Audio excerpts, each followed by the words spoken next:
Assalamualaikum warahmatullahi wabarakatuh. Perkenalkan, kami dari kelompok 3 akan mempresentasikan materi tentang bangsa dan negara, yaitu yang beranggotakan saya sendiri Rafika Innova dan Sahril Anwar Tialo. Langsung saja pada pembacaan materi pertama yang akan dibacakan oleh Sahril Anwar Tialo. Bismillahirrahmanirrahim. Assalamualaikum warahmatullahi wabarakatuh. Perkenalkan, nama saya Sahril Anwar Tialo dari kelompok 3, yakni dengan materi bangsa dan negara. Jadi bangsa dan negara jika dilihat dari segi adat dan istiadat dan bahasa dikenal dengan berbagai kelompok suku bangsa. Lalu berdasarkan ciri fisik, biologis manusia dikelompokkan menjadi beberapa ras.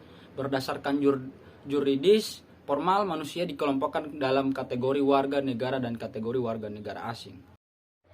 Yang berikut proses pembentukan bangsa dan negara. Bangsa dalam negara mencakup jumlah kelompok masyarakat, berbagai suku, bangsa, dan ras. Yang lebih luas daripada bangsa, proses terbentuknya suatu negara. Terpusat modern yang penduduknya meliputi satu nasionalitas atau satu bangsa, merupakan proses pembentukan bangsa negara.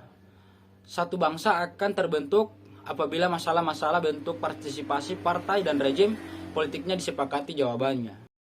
Yang berikut adalah faktor-faktor pembentukan identitas bersama. Jadi yang pertama itu adalah primordial ataupun ikatan kekerabatan, darah dan keluarga, dan kesamaan suku bangsa, daerah, bahasa, dan adat istiadat, yang merupakan faktor-faktor primordial yang dapat membangun bangsa dan negara. Yang kedua adalah sakral. Sakral kesamaan agama yang dipeluk oleh suatu masyarakat atau ikatan ideologi doktriner yang kuat dalam suatu masyarakat. Yang berikut adalah tokoh kepemimpinan dari seorang tokoh yang disegani dan dihormati secara luas oleh masyarakat dapat menjadi faktor menyatukan suatu bangsa dan negara. Sejarah persepsi yang sama tentang asal-usul nenek moyang atau persepsi yang sama tentang pengalaman masa lalu yang disebabkan oleh penjajahan tidak hanya melahirkan solidaritas tetapi tekan dan tujuan bersama antar kelompok. Yang berikut adalah Bhinneka Tunggal Ika. Faktor lain yang dapat menjadi perkembangan identitas pembentukan bangsa negara berupa prinsip bersatu dalam perbedaan. Yang berikut perkembangan ekonomi. Perkembangan ekonomi akan melahirkan spesialisasi pekerjaan yang beraneka sesuai dengan kebutuhan masyarakat.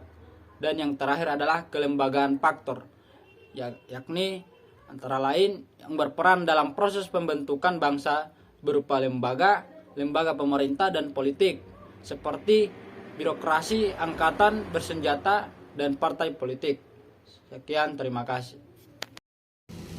Baiklah, saya akan melanjutkan materi yang dibacakan oleh Sahril Anwar Tialo, yaitu dengan materi selanjutnya ideologi nasional. Ideologi sebagai suatu pandangan atau sistem nilai yang menyeluruh dan mendalam tentang tujuan-tujuan yang hendak dicapai oleh suatu masyarakat dan mengenai cara-cara yang paling dianggap baik untuk mencapai tujuan. Kemudian yang berikut, sistem dominasi dan konsensus. Negara merupakan suatu hubungan dominasi yang mewakili kepentingan komponen masyarakat yang dominan.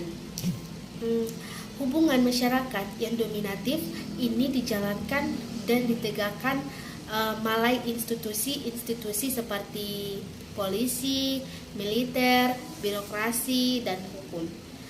Peranan negara sebagai pengelola konsensus mengenai kepentingan umum akan diakui oleh masyarakat manakala negara mempunyai mediasi atau sambungan komunikasi dengan masyarakat, bangsa, hak politik, warga negara, dan kelompok populis. Kemudian berikut integrasi politik. Yang pertama yaitu ada integrasi bangsa. Integrasi bangsa ialah penyatuan berbagai kelompok sosial budaya dalam satu kesatuan wilayah dan dalam suatu identitas nasional. Yang kedua yaitu integrasi wilayah. Integrasi wilayah ialah pembentukan kewenangan nasional pusat terhadap wilayah atau daerah politik yang lebih kecil yang terdiri atas satu atau lebih kelompok budaya.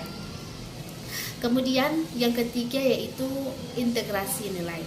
Integrasi nilai ialah persetujuan bersama mengenai tujuan-tujuan dan prinsip dasar politik dan prosedur-prosedur penyelesaian konflik dan permasalahan bersama lainnya.